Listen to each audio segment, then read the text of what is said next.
Hello प्यारे बच्चों, welcome to my YouTube channel. स्वागत है आप सबका स्टडी उषम चैनल पे।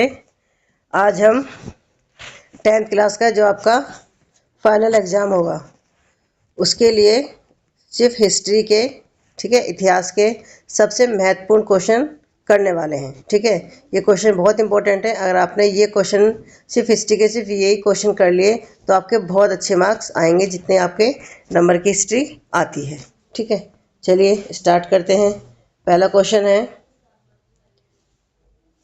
कि फ्रेडरिक सरियू कौन था। ठीक है, तो आंसर है वो था फ्रांसीसी कलाकार। दूसरा है अर्नेस्ट रेनन कौन था, तो ये थे फ्रांसीसी दार्शनिक, इतिहासकार और धर्मशास्त्री। ठीक है,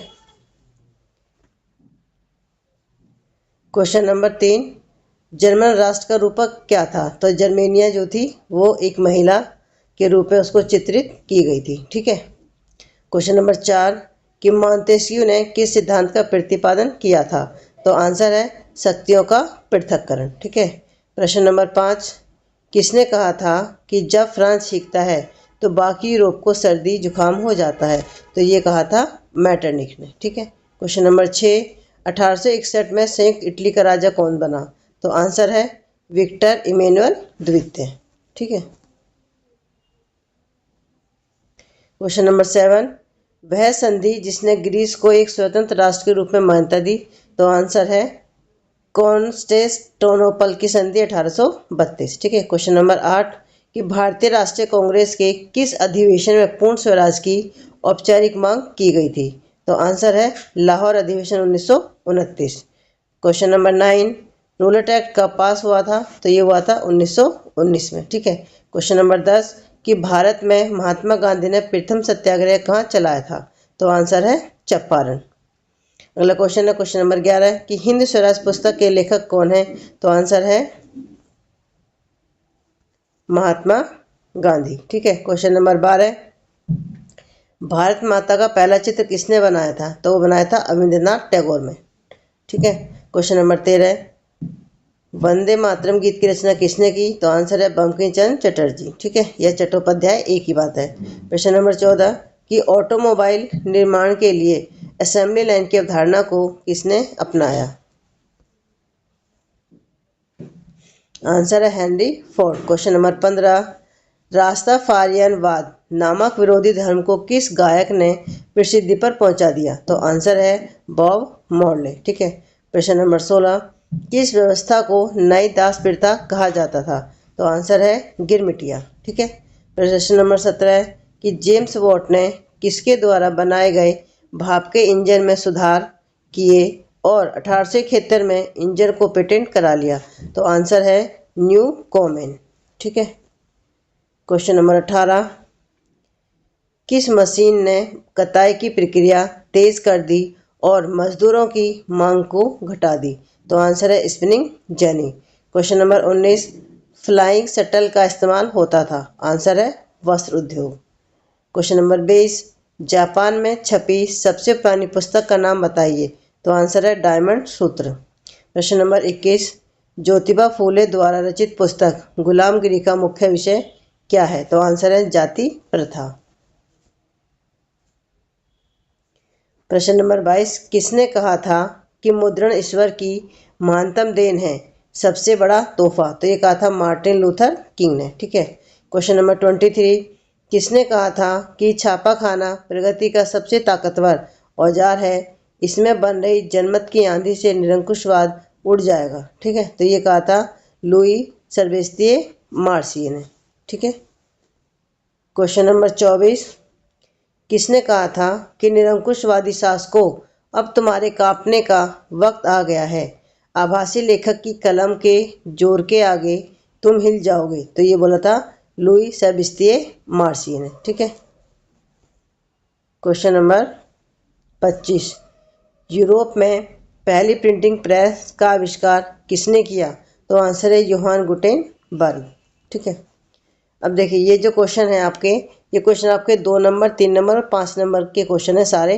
ठीक है, तो मैंने थोड़े लॉन्ग ही क्वेश्चन बनाए हैं 5 नंबर के हिसाब से। आप जब पेपर देंगे तो आप उसमें आप देख लेंगे कितने नंबर का क्वेश्चन है, उसके अकॉर्डिंग ही आपको आंसर लिखना है। ठीक है, अगर आप लॉन्ग क्वेश्चन याद कर लेते हैं तो आप शॉर्ट उसके आराम से आंसर कर सकते हैं। ठीक है, अगर 2 नंबर का क्वेश्चन होगा आपका तो आप 2 पॉइंट लिखेंगे तो आपको 2 नंबर मिलेंगे, 3 पॉइंट लिखेंगे तो 3 नंबर, और आप 5 पॉइंट लिखेंगे तो आपको पूरे 5 नंबर मिलेंगे। ठीक है, क्वेश्चन नंबर 26 है। क्वेश्चन नंबर 26, उन दो खेमों और उनके सहयोगी देशों के नाम लिखिए जिनके बीच प्रथम विश्व युद्ध लड़ा गया। तो आंसर है, एक तरफ मित्र राष्ट्र में कौन कौन थे? ब्रिटेन, फ्रांस और रूस। ठीक है, फिर है दूसरी तरफ केंद्रीय शक्तियां, इसमें जर्मनी, ऑस्ट्रिया, हंगरी और ऑटोमन तुर्की थे। ठीक है, क्वेश्चन नंबर 27, जर्मनी के एकीकरण में ऑटोमन बिस्मार्क की भूमिका की व्याख्या कीजिए। ठीक है, अगर क्वेश्चन ये आता है या इसके बाद में दूसरा क्वेश्चन यही पूछ सकते हैं आपका कि जर्मनी के एकीकरण की प्रक्रिया का वर्णन कीजिए, तब भी आपको सेम आंसर लिखना है। ठीक है, आप देखिए एग्जाम देने जाते हैं, अगर कोई क्वेश्चन आपको नहीं आता है, अगर उस क्वेश्चन में आपको एक वर्ड भी समझ में आता है ना कि हाँ इस वर्ड से संबंधित मैंने कुछ याद किया था, तो आपको लिख के आना है, आप उसको खाली नहीं छोड़ेंगे तो आपको नंबर मिल जाएंगे। ठीक है, तो आंसर है इसका, देखिए फर्स्ट पॉइंट था कि पिरसा ने राष्ट्रीय एकीकरण के आंदोलन का नेतृत्व संभाल लिया, जिसका मुख्यमंत्री ऑटोमन बिस्मार्क इस प्रक्रिया का जनक था, जिसने पिरसा की सेना और नौकरशाही की मदद ली। तो दूसरा पॉइंट है कि 7 वर्षों में 3 युद्ध ऑस्ट्रिया, डेनमार्क और फ्रांस के साथ पिरसा की जीत में समाप्त हुए और उसके एकीकरण की प्रक्रिया पूरी हुई। पॉइंट नंबर 3, जनवरी 1871 में पिरसा के राजा विलियम प्रथम को वर्साय में आयोजित एक समारोह में जर्मन सम्राट घोषित किया गया। ठीक है, पॉइंट 4 कि नए जर्मन राज्य में मुद्रा, बैंकिंग एवं न्यायिक व्यवस्थाओं के आधुनिकीकरण पर जोर दिया गया। ठीक है, क्वेश्चन नंबर 28, 1815 की वियना संधि की विशेषताएं बताइए। तो आंसर है कि 1815 की वियना संधि की विशेषताएं, पहला पॉइंट है कि फ्रांस में बोर्बो राजवंश की पुनर्स्थापना। दूसरा, इसका मुख्य उद्देश्य यूरोप में एक नई रूढ़िवादी व्यवस्था कायम करना था। ठीक है, थर्ड पॉइंट है कि फ्रांस ने उन इलाकों पर से आधिपत्य खो दिया जो उसने नेपोलियन के समय जीते थे। फोर्थ पॉइंट है कि फ्रांस के सीमा विस्तार पर रोक हेतु राज्यों की स्थापना। ठीक है, फिफ्थ पॉइंट है कि यूरोप में किसी एक देश को बहुत शक्तिशाली होने से रोकने के लिए शक्तियों का संतुलन स्थापित किया गया। ठीक है, क्वेश्चन नंबर 29, इटली के एकीकरण की प्रक्रिया का वर्णन कीजिए। तो आंसर है कि इटली के एकीकरण की प्रक्रिया, फर्स्ट पॉइंट है प्रारंभिक प्रयास, इसमें कि 1830 के दशक में जूसेपे मैसनी ने एकीकरण के लिए यंग इटली नामक गुप्त संगठन का गठन किया। उनके शुरुआती प्रयास असफल रहे, जिससे एकीकरण की जिम्मेदारी सार्डिनिया पीटमांट के राजा विक्टर इमैनुएल द्वितीय पर आ गई। ठीक है, सेकंड पॉइंट है कूटनीतिक नेतृत्व, इसमें है कि सार्डिनिया पीटमांट के मंत्री प्रमुख काउंट कैमियो काबुर ने एकीकरण की प्रक्रिया का नेतृत्व किया। उन्होंने फ्रांस के राज के साथ एक कूटनीतिक गठबंधन किया।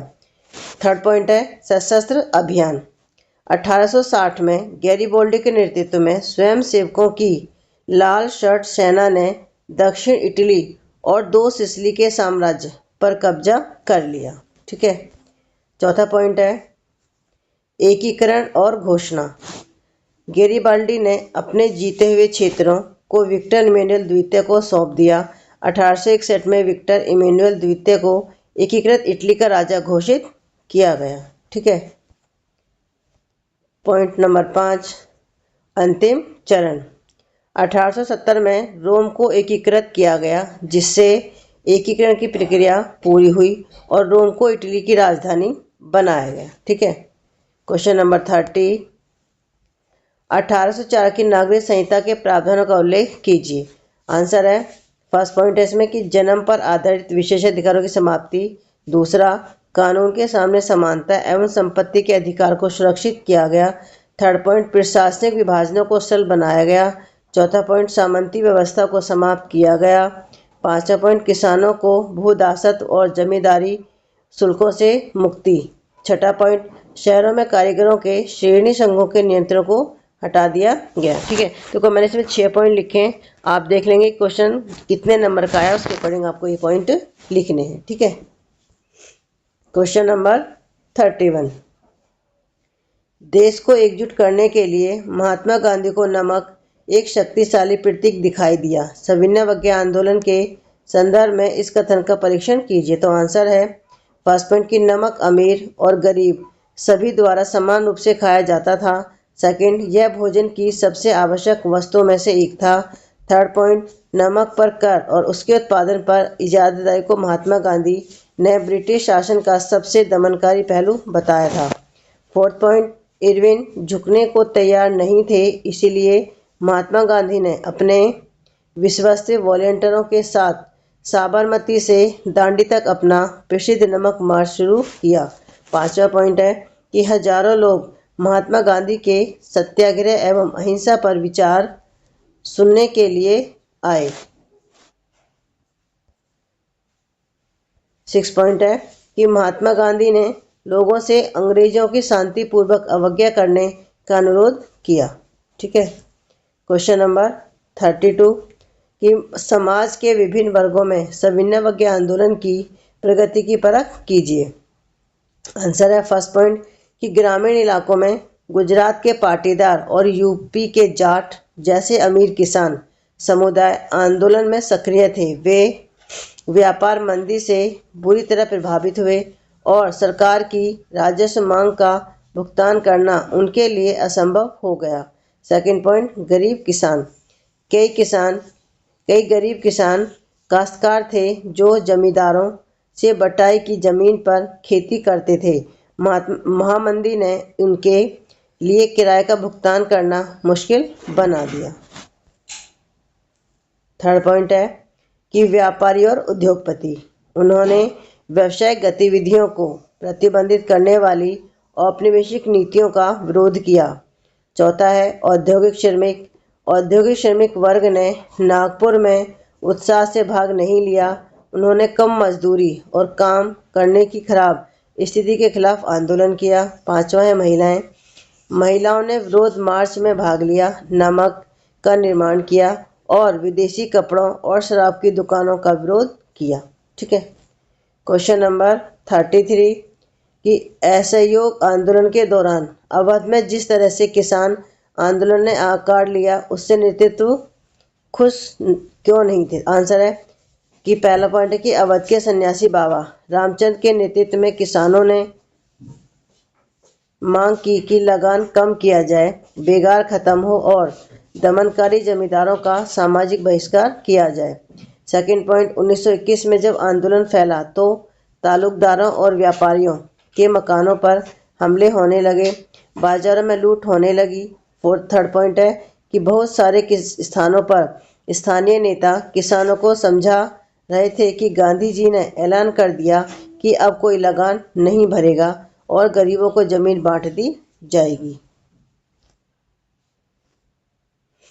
क्वेश्चन नंबर 34, 19वीं सदी के उत्तरार्ध में बाल्कन क्षेत्र तीव्र संघर्ष का क्षेत्र क्यों बन गया। तो आंसर है फर्स्ट पॉइंट के 1871 के बाद यूरोप में गंभीर राष्ट्रवादी तनाव का स्रोत बाल्कन क्षेत्र था। सेकंड, इस क्षेत्र में भौगोलिक एवं जातीय भिन्नता थी। थर्ड पॉइंट, क्षेत्र के निवासियों को आमतौर पर स्लाव कहा जाता था। फोर्थ पॉइंट, बाल्कन क्षेत्र का बड़ा हिस्सा ऑटोमन साम्राज्य के नियंत्रण में था। 5वां पॉइंट, बाल्कन क्षेत्र में रूमानी राष्ट्रवाद के विचार तेजी से फैले। 6 पॉइंट, ऑटोमन साम्राज्य के विघटन में स्थिति काफ़ी विस्फोटक हो गई। ठीक है, क्वेश्चन नंबर 35, भारतीय स्वतंत्रता आंदोलन में लोक कथाओं, गीतों, चित्रों व प्रतीकों की भूमिकाओं की व्याख्या कीजिए। तो आंसर है भारतीय स्वतंत्रता आंदोलन में लोक कथाओं, गीतों एवं चित्रों का योगदान। फर्स्ट पॉइंट है कि राष्ट्रवादी घूम घूम कर इन लोक कथाओं का संकलन करने लगे। ये कथाएं परंपरागत संस्कृति को सही तस्वीर पेश करती थी तथा अपनी राष्ट्रीय पहचान को ढूंढने तथा अतीत में गौरव का भाव पैदा करती थी। सेकंड पॉइंट, 1870 के दशक में बंकिम चंद्र ने मातृभूमि की स्तुति में वंदे मातरम गीत लिखा था। थर्ड पॉइंट है कि भारत माता की पहचान दृश्य रूप में प्रस्तुत की गई। फोर्थ पॉइंट, 1905 में स्वदेशी आंदोलन के दौरान सर्वप्रथम एक तिरंगा जिसमें 8 कमल थे तैयार किया। पांचवा पॉइंट, बहुत से भारतीय महसूस करने लगे थे कि राष्ट्र के प्रति गर्व का भाव जगाने के लिए भारतीय इतिहास को अलग ढंग से पढ़ाना चाहिए जिससे भारतीय गर्व का अनुभव कर सकें। क्वेश्चन नंबर 36, वैश्वीकरण को संभव बनाने वाले कारकों की व्याख्या कीजिए। तो आंसर है वैश्वीकरण को संभव बनाने वाले कारक। पहला है संचार। इंटरनेट, मोबाइल फोन और उपग्रह संचार ने दुनिया के किसी भी कोने से तुरंत जानकारी और विचारों का आदान प्रदान संभव बनाया है। सेकंड पॉइंट है आर्थिक नीतियां और उदारीकरण। देशों द्वारा लगाए गए व्यापार प्रतिबंधों को कम करने और मुक्त व्यापार समझौतों को अपनाने से अंतर्राष्ट्रीय व्यापार में वृद्धि हुई। थर्ड पॉइंट, बहुराष्ट्रीय कंपनियों की भूमिका। बहुराष्ट्रीय कंपनियां दुनिया भर में अपनी उत्पादन इकाइयों और बाजारों का विस्तार करती हैं जिससे उत्पादन प्रक्रियाएं कई देशों में बिखर जाती हैं। फोर्थ पॉइंट है राजनीतिक परिवर्तन। शीत युद्ध के बाद कई देशों द्वारा अपनाई गई उदारवादियों और वैश्विक सहयोग को बढ़ावा देने वाले संगठनों ने वैश्वीकरण को गति दी है। पांचवा पॉइंट, सूचना और ज्ञान का प्रसार। डिजिटल प्लेटफॉर्म और मीडिया के माध्यम से विभिन्न संस्कृतियों, विचारों और सूचनाओं का तेजी से फैलना वैश्वीकरण का एक महत्वपूर्ण पहलू है जिससे सांस्कृतिक आदान प्रदान होता है। क्वेश्चन नंबर 37, मुद्रण संस्कृति ने भारत में राष्ट्रवाद को बढ़ावा देने के लिए किस प्रकार योगदान दिया। आंसर है कि मुद्रण संस्कृति ने भारत में राष्ट्रवाद को बढ़ावा देने में अहम भूमिका निभाई। पहला है विचारों का तीव्र प्रसार। मुद्रण तकनीक से समाचार, राजनीतिक विचार और लेख देश के कोने कोने तक तेजी से पहुंचे जिससे लोगों में राष्ट्रीयता की भावना जगी। सेकंड पॉइंट है राजनीतिक चेतना और जागरूकता। पत्रिकाएं ब्रिटिश सरकार की गलत नीतियों, शोषण और फूट डालो और राज करो की नीति का पर्दाफाश करती थी जिससे जनता में जागरूकता बढ़ी। थर्ड पॉइंट है साझा पहचान का निर्माण। विभिन्न भाषाओं में प्रकाशित सामग्री ने भारत के विभिन्न हिस्सों के लोगों को सांस्कृतिक और भाषाई रूप से जोड़ा। फोर्थ पॉइंट है राष्ट्रवादी साहित्य का उदय। बंकिम चंद्र चटर्जी के आनंद मठ और जैसे उपन्यासों और वंदे मातरम जैसे गीतों ने लोगों में देशभक्ति और राष्ट्र प्रेम की भावना जगाई। फिफ्थ पॉइंट है स्वतंत्रता आंदोलन को बल। केसरी, अमृत बाजार पत्रिका जैसे राष्ट्रवादी अखबारों ने लोगों को आंदोलनों में भाग लेने के लिए प्रोत्साहित किया और दमनकारी नीतियों का विरोध करने पर लोगों ने सड़कों पर उतरकर विरोध प्रदर्शन किए। क्वेश्चन नंबर 38, बहुराष्ट्रीय कंपनियां वैश्वीकरण की प्रक्रिया में एक महत्वपूर्ण भूमिका निभाती हैं। उपयुक्त तर्कों के साथ कथन की पुष्टि कीजिए। तो आंसर है फर्स्ट पॉइंट कि बहुराष्ट्रीय कंपनियों के द्वारा उत्पादित माल विभिन्न देशों में आयात निर्यात कर सकते हैं। सेकंड पॉइंट, ये कंपनियां न केवल उत्पाद बल्कि सेवाओं और तकनीकों के आदान प्रदान द्वारा वैश्वीकरण की प्रक्रिया में महत्वपूर्ण भूमिका निभाती हैं। क्वेश्चन नंबर 39 कि मुद्रण संस्कृति ने भारत में महिलाओं के जीवन को किस प्रकार सकारात्मक रूप से प्रभावित किया। तो आंसर है फर्स्ट पॉइंट कि महिलाओं की जिंदगी और उनकी भावनाएं बड़ी साफगोई और गहनता से लिखी जाने लगी। सेकंड, मध्यवर्गीय घरों में महिलाओं का पढ़ना पहले से बहुत ज़्यादा हो गया। थर्ड पॉइंट, उदारवादी पिता एवं पति अपने यहाँ औरतों को घरों पर पढ़ाने लगे और स्कूल भेजने लगे। फोर्थ पॉइंट, कई पत्रिकाओं में लेखिकाओं को जगह दी गई और उन्होंने नारी शिक्षा को बार बार रेखांकित किया। क्वेश्चन नंबर 40, पांडुलिपियां क्या हैं, इनके प्रयोग की सीमाओं का वर्णन कीजिए। तो आंसर है कि पांडुलिपि हाथ से लिखी गई कोई भी किताब या दस्तावेज है जो ताड़पत्र, भोजपत्र या कागज पर लिखी जाती थी और मशीन से बनी चीज़ों से अलग होती थी। तो पांडुलिपियों के प्रयोग की सीमाएं, ठीक है। फर्स्ट पॉइंट है कि बनाने में समय और श्रम अधिक लगता था, जिससे उनकी संख्या कम होती थी। सेकंड पॉइंट है कि हस्तलेखन एक महंगा काम था, क्योंकि इसमें श्रम और सामग्री लगती थी, जिससे ये आम लोगों के लिए महंगी होती थी। थर्ड पॉइंट है कि ताड़पत्र या भोजपत्र जैसी नरम सतहों पर लिखे होने के कारण ये नाजुक होती थी। फोर्थ पॉइंट है कि इनकी सीमित संख्या और उच्च लागत के कारण ये कुछ ही लोगों तक पहुंच पाती थी। फिफ्थ पॉइंट कि लिखने वालों की लिखावट और भाषा शैली के कारण इनमें अर्थ समझने में भी कठिनाई हो सकती थी। ठीक है, तो देखिए ये इतिहास के सारे बहुत ही इंपॉर्टेंट क्वेश्चन थे आपके एग्जाम के पॉइंट ऑफ व्यू से। आप अगर सिर्फ ये क्वेश्चन भी याद करेंगे तो आपके एग्जाम बहुत में पूरे मार्क्स आएंगे। ठीक है, आप कमेंट करके भी बता सकते हैं कि क्वेश्चन आपको कैसे लगे, और प्लीज़ मेरे चैनल को लाइक और सब्सक्राइब जरूर करें और बच्चों को भी शेयर करें ताकि और बच्चों को भी इसका फ़ायदा मिल सके। नेक्स्ट वीडियो में आपको और जो हमारे 3 सब्जेक्ट हैं उनकी भी वीडियो आपको मिल जाएंगी। ठीक है, तो आज की वीडियो के लिए बस इतना ही। मिलते हैं आपसे नेक्स्ट वीडियो में। Thank you.